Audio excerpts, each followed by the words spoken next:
विचार करना। हम सबसे निवेदन करेंगे, जो बच्चियां छोटी छोटी बैठे हैं, बच्चे बैठे हैं, बड़े बैठे हैं, बुजुर्ग बैठे हैं, सब लोग ध्यान से सुनो। इसके बाद ब्रह्मा जी ने कामदेव को उत्पन्न किया।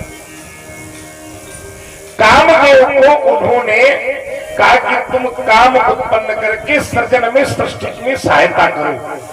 कामदेव ने कहा मैं काम कैसे उत्पन्न करूंगा? तो उन्होंने कहा लो हम तुमको धनुष बाण देते हैं। एक धनुष और 5 बाण दिए कामदेव को। पहला बाण है हर्षण, ध्यान से सुनो, हर्षण। कामदेव ने सोचा इन बाणों में कितनी सच्चाई है ये जांची जाएगा। सो कामदेव ने 5 बाण चढ़ा के सबसे पहले ब्रह्मा जी के धनुष दिया।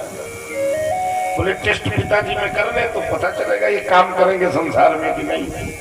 सो 5 के 5 बाण कामदेव ने जब ब्रह्मा जी को मारे तो हर्षण बाण लगते ही ब्रह्मा जी का मन प्रसन्न हुआ। सामने उनकी ही पुत्री खड़ी थी संध्या, उनको देखकर ब्रह्मा जी मोहित हो गए।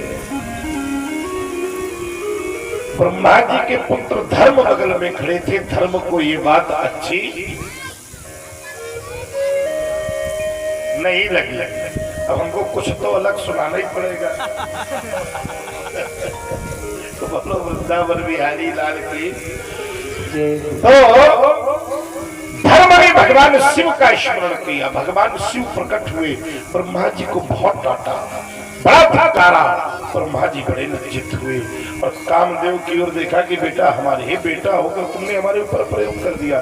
जाओ हम श्राप देते हैं कि तुम्हारा ये शरीर जो मेरे द्वारा उत्पन्न है एक दिन भगवान शिव की अग्नि के द्वारा ही भस्म हो जाएगा।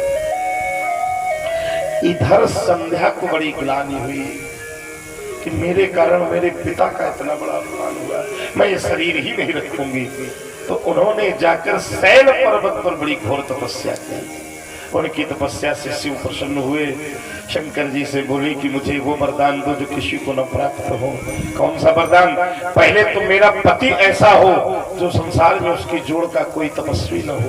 दूसरा जो संसार में काम समाप्त कर दो। भगवान शंकर ने कहा काम समाप्त नहीं हो सकता, लेकिन हाँ मैं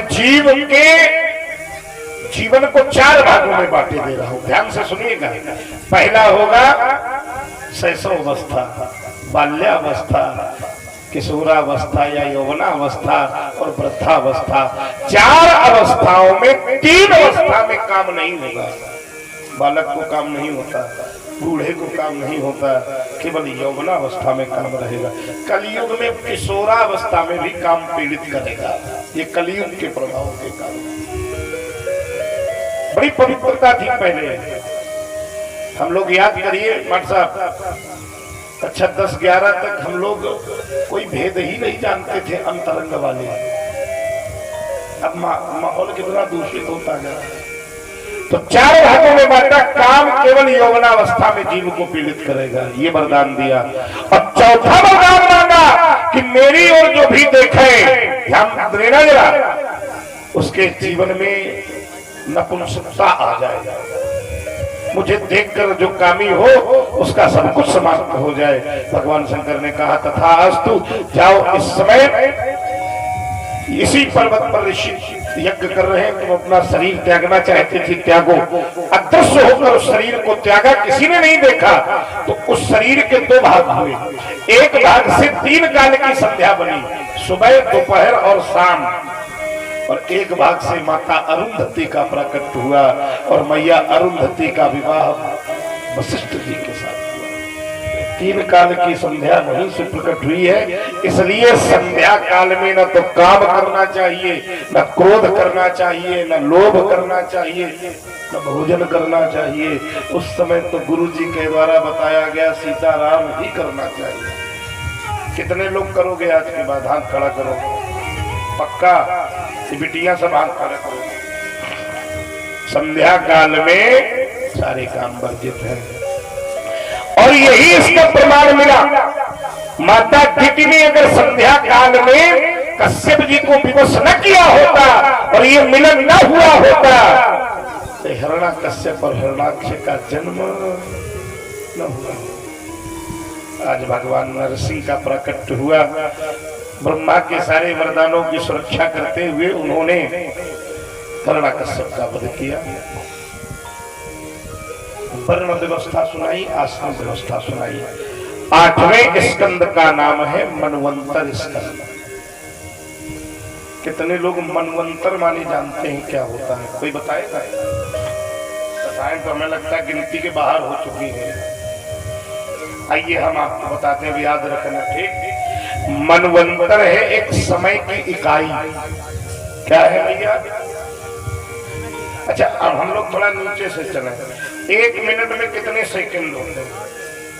60। जोर से बोलते रहना। ठीक, हमारी गणित कुछ कमजोर है। 1 घंटे में मिनट कितने होते हैं? 60। 1 दिन में घंटे कितने होते हैं? 24। अच्छा, 1 वर्ष में दिन कितने होते हैं?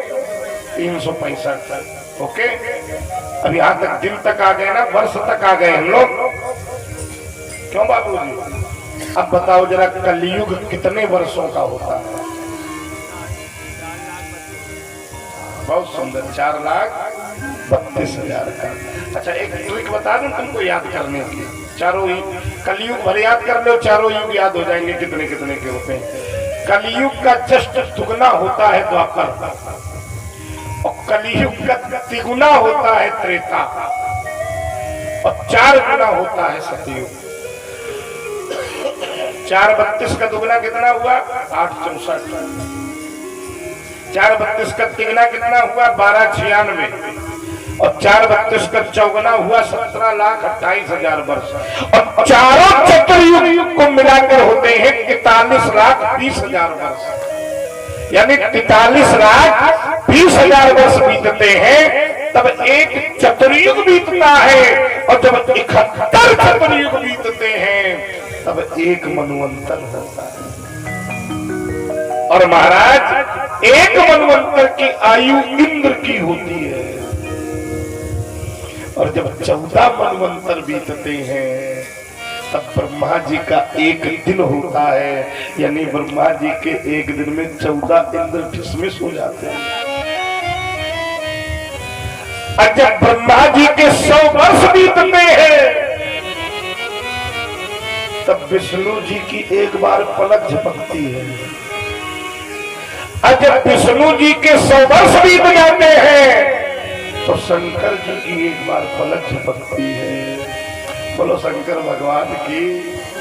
बड़ा विचित्र खेल है। हम लोग बहुत बुलबुले हैं पानी के, इसलिए अहंकार कभी नहीं करना चाहिए। बोला संसार में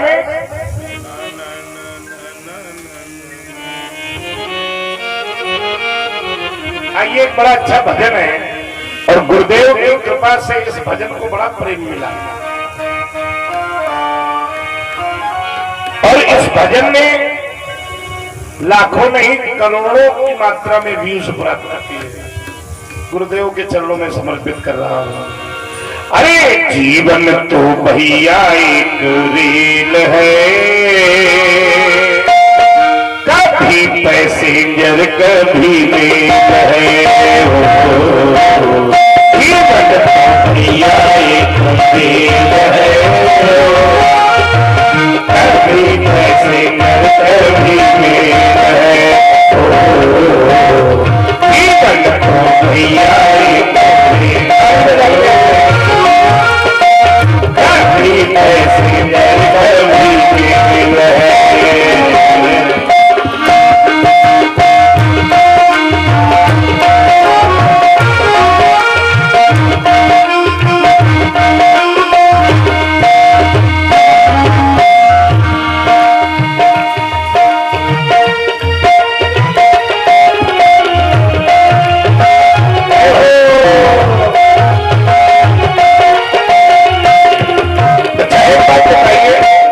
रेलगाड़ी तो सबने देखी है, देखिए कि नहीं देखी? काहे में चलती है?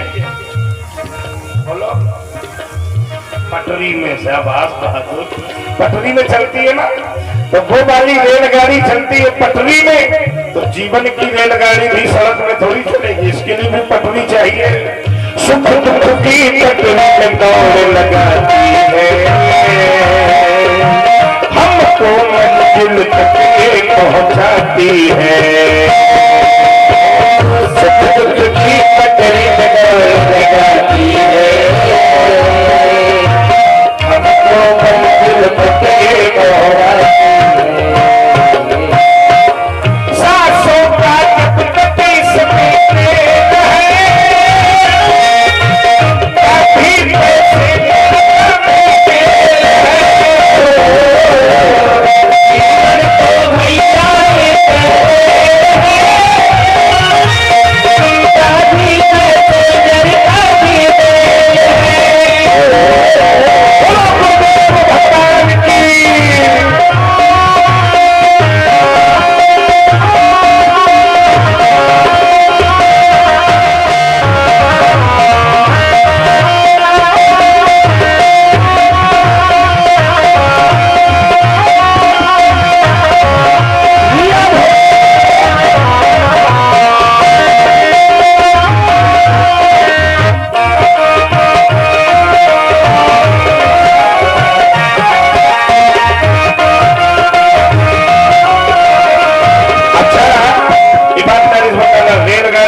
कितने लोग हो? हाथ खड़ा करो।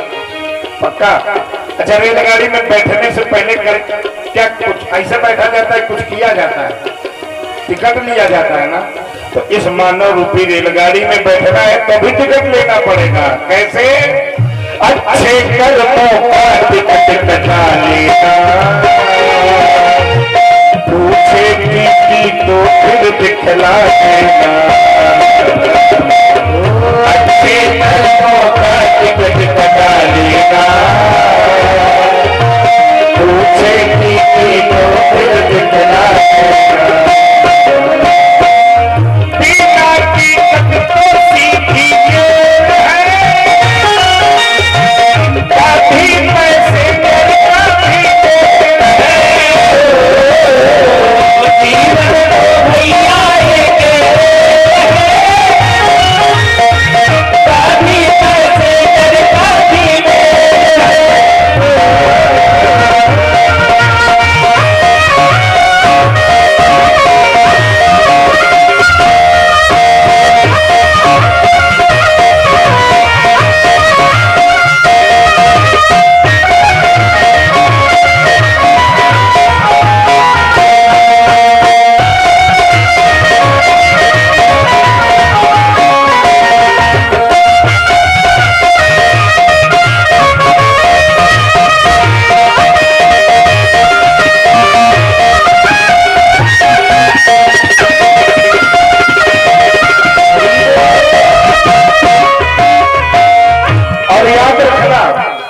गाड़ी में बैठे तो परेशान मत होना, स्टेशन जब आएगा तो उतरना पड़ेगा।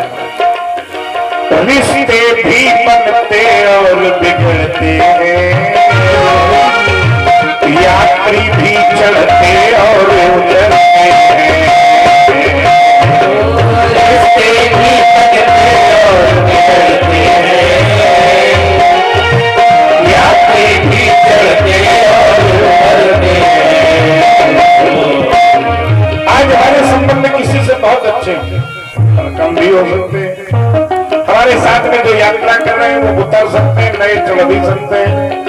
कभी तो कभी नहीं कहा रिश्ते भी बनते और बिगड़ते हैं, यात्री भी चढ़ते और उतरते हैं।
जीवन तो भैया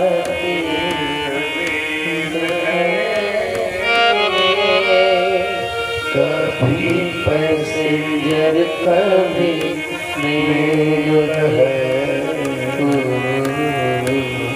जीवन को यात्रा मानना चाहिए। मास्टर साहब 14 मनवंतरों का एक दिन है ब्रह्मा का। पहले मनवंतर का नाम है स्वयंभू मनवंतर। इस मनवंतर के इंद्र हुए थे यज्ञ नारायण भगवान। दूसरे मनवंतर का नाम है स्वारोचिष मनवंतर। इस मनवंतर के इंद्र हुए रोचन। तीसरे मनवंतर का नाम है औतम मनवंतर। इसके इंद्र हुए सत्यजित। चौथे का नाम है तामस मनवंतर। इनके हुए महाराज शिवी। पांचवा है रैवत, इनके विभु। छठवां है चाक्षुष, इनके मनोजव। सातवां है वैवस्वत नाम का मनवंतर जो इस समय चल रहा है। इसके इंद्र हैं महाराज पुरंदर। आगे आने वाले समय में राजा बलि इंद्र बनेंगे, भगवान का ऐसा वरदान है। उस मनवंतर का नाम होगा सावरणी। इसके बाद आएगा दक्ष सावरणी, फिर ब्रह्म सावरणी, फिर धर्म सावरणी, फिर रुद्र सावरणी, फिर देव सावरणी, फिर इंद्र सावरणी। तब ब्रह्मा जी का एक दिन होगा। इतनी ही बड़ी ब्रह्मा की एक रात होती है। और हे परीक्षित, हर मनवंतर में मेरे गोविंद का अवतार होता है। हर युग में नहीं होता, लेकिन हर मनवंतर में। आइए हम आपको कुछ मनवंतरों के अवतारों की कथा सुनाते हैं। एक बार तामस मनवंतर था। आसीत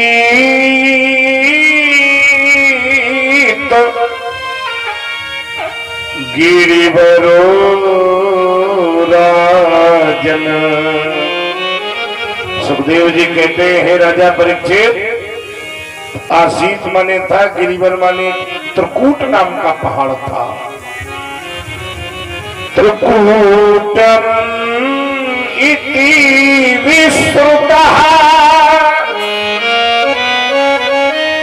जो त्रिकूट नाम से प्रसिद्ध था। बाबूजी, उसमें एक हाथी रहता था। बड़ा तगड़ा हाथी था, बड़ा तगड़ा हाथी था। इतना तगड़ा था हाथी कि उसके बल से सिंह भी भय खाते थे। अच्छा, हमारे यहाँ एक कहावत है महाराज कि जिसकी लाठी उसी की भैंस। शक्तिमान की हर समाज में पूजा होती है।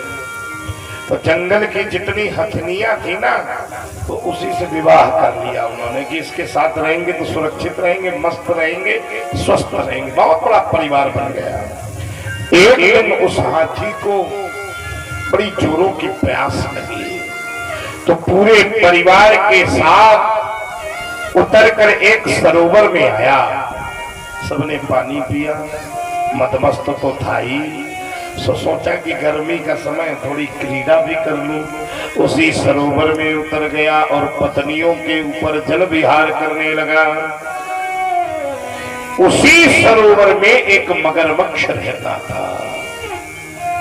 मगरमच्छ को लगा बड़ा दूर है ये हाथी। मगरमच्छ ने हाथी का पैर पकड़ लिया। हाथी को लगा बड़े बड़े सिंह मुझे देखकर भाग जाते हैं, ये छोटा सा मगरमच्छ मेरा क्या करेगा। लेकिन महाराज सनई सनई जल में सबल जलेस हो गया और निबल बजेस हो गया। हाथी का बल जब क्षीण होने लगा, मगरमच्छ अपनी तरफ खींचने लगा, तो हाथी ने अपनी पत्नियों को आवाज लगाई, अरे भक्तरे मेरी रक्षा करो। तो सारी पत्नियों ने सूंड में सूंड फंसाई और हाथी को पकड़ लिया। अरे स्वामी चिंता न करना, हमारे रहते तुम्हें कोई नहीं ले जा सकता। बहुत ध्यान से सुनो, ये कथा आपकी मैं सुना रहा हूं। बहाना तो हाथी कल चल रहा है ना, कोई नहीं ले जा सकता। अच्छा, अब मामला स्थिर हो गया। 15 दिन उसी स्थिति में खड़े रहे तो किनारे वाली पत्नियों को चक्कर भूख के मारे आने लगे। धीमे धीमे एक एक दो दो रोज सरकने लगे। अंत में केवल एक पत्नी बची। हाथी ने कहा बस मैं जान गया, तुझसे ज्यादा मुझे प्रेम करने वाली कोई नहीं है। दूसरे दिन उसको भी चक्कर आया, वो भी हाथी को लगा हम जिसके लिए मरे जा रहे तो सब बेकार ही है। उस पत्नी ने कहा महाराज जब जिएंगे तब तो पत्नी रहेंगे, तुम्हारे चक्कर में जो भूखे मर जान तो क्या मतलब। हाथी को ज्ञान हो गया कि संसार मेरा नहीं। हाथी ने अपनी सूंड घुमाई, उसमें कमल पुष्प आया। उस कमल पुष्प को परमात्मा के चरणों पर चढ़ाता है। अब इस कथा को समझ लीजिए, ये हाथी कोई और नहीं, ये जीव ही वो हाथी है। ये सरोवर और कोई नहीं, वो संसार ही वो सरोवर है। और मगरमच्छ कोई और नहीं, ये काल ही वो मगरमच्छ है जो जन्म लेते ही जीव को पकड़ लेता है। अच्छा, हम लोग केक काटते हैं कि हम 10 वर्ष के हो गए, अब 20 के हो गए, अब 25 के हो गए। अरे मूर्ख, 25 कदम हाथी, तुझ हाथी को मगरमच्छ अपने पास घसीट के ले गया। तेरे जीवन के 25 वर्ष चले गए और फिर भी तू संसार पर ही विश्वास करता रहा। क्या शिक्षा मिली इस दृष्टांत से? अच्छा, ईमानदारी से बताना बाबूजी, आप लोगों ने ऐसे लोग भी देखे होंगे घर में, आप किसी पत्नी से पूछो कि तुम पति से, अरे हम अपने प्राण दे सकते हैं, तुम्हें कुछ नहीं होने देंगे। और महाराज हमने देखा है, बड़ी बड़ी चलनी वालों को मैंने जग में देखा, कितनी भी गिनती कर डालो न सका कुछ लेखा। है विस्मय ही इस दुनिया की, दुनिया में आना जाना, और कुछ भी कर लो प्यारे भैया, एक दिन इसी घाट में आना। जिस परिवार के लिए तुमने भगवान से दूरी बनाई राजेश भैया, वो परिवार वाले करेंगे क्या? तब केवल परिवार जना मिल इतना ही कर पाए। कितना? 4 जना कांधे में रख कर फिर इसी घाट में आए। याद रखना, जो लोग कहते थे हम तुम्हारे बिना जीवन का एक क्षण नहीं जी सकते, उनका व्यवहार तब धू धू कर जल गई चिताएं, सबने तुमको देखा। और जो लिपटे रहते छाती से, उसने भी मुख मोड़ा। कभी ने कहा इतना बड़ा परिवार बनाया और इतना बड़ा झमेला, और चलने का जब समय हुआ तब चलता हंस अकेला। हमारे यहाँ एक संत थे, तो गाया करते थे, अरे देख लिया संसार हमने, देख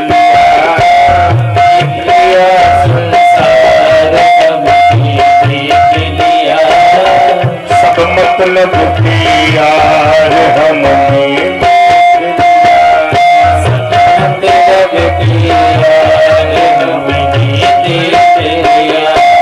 मन निरोग धन जेब में जब तक,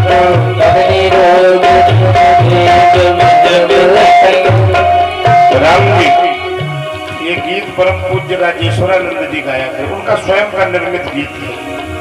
तन निरोग, इसका एक एक शब्द समझिए। तन निरोग धन जेब में जब तक, मन से सेवा करेगी तब तक, मानेगा परिवार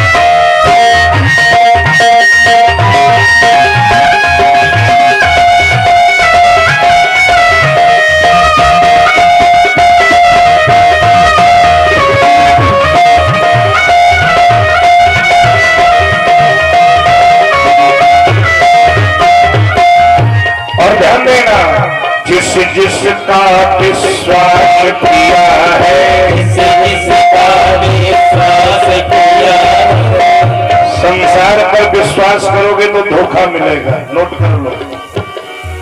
कोई एक व्यक्ति खड़ा होकर कह दे कि हमारा विश्वास सफल हुआ है, भगवान से विश्वास करो और वो विश्वास तुम्हें परमात्मा की प्राप्त कराएगा। जिस जिस पर विश्वास किया है, जिस पर विश्वास किया है, उसने हमें निराश किया है, उसने हमें निराश किया है। तन पर रिश्तेदार हमने देख लिया, सब के हमने देख लिया, संसार हमने देख लिया, सब हमने देख लिया।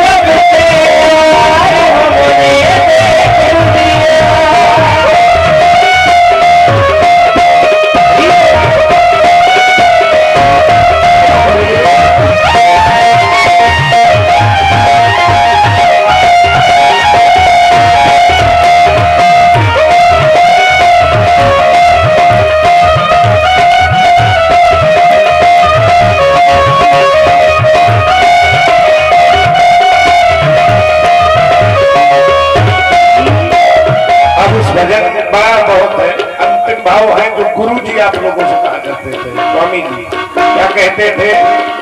संतों का संदेश यही है, तो संदेश यही है, मूल मंत्र इस पीठ का ये है, हरि सुमिरन है सारे हमने देख लिया,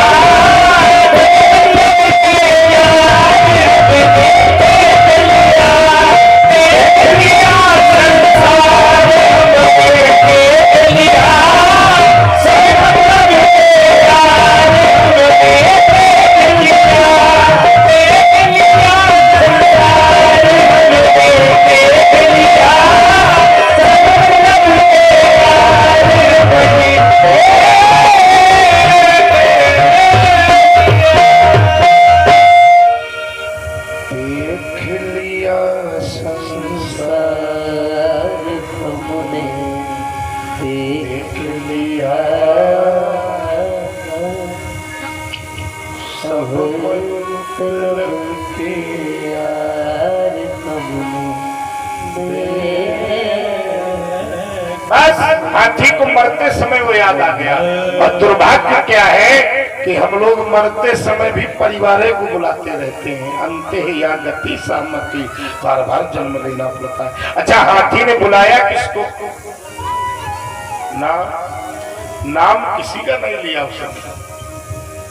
अब देखो कितना चतुर खिलाड़ी है। ओम नमो भगवते तस्मै यत् एत चिदात्मकम् पुरुषायाति बीजाय परेशाया भी धीमहि। हाथी कहता है मैं उसे बुला रहा हूं जो इस जगत का आधार है। एत चिदात्मकम, जो इस संसार को प्रकाशित करने वाला है। पुरुषायति बीजाय, जो आदि पुरुष है, जो इस संसार को संचालित। ब्रह्मा जी ने सोचा हमें थोड़ी बुला